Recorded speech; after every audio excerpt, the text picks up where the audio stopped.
Bali, ang estimate 24.9. Kasi nag-adjust po kami, kasi dati 16 lang yun.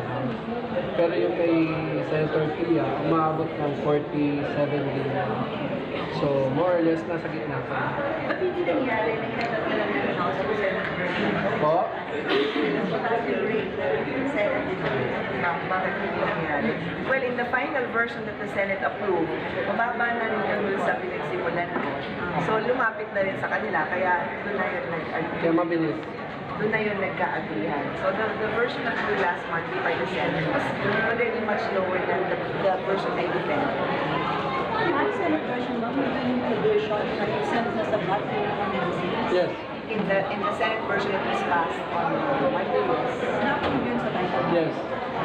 Pero limiting ito only to diabetes, hypertension, high collateral, and after 2023, kidney, TB, cancer, and mental health. How much will that cost, sir, the first year? 4.1 million. First year. Yes. And then second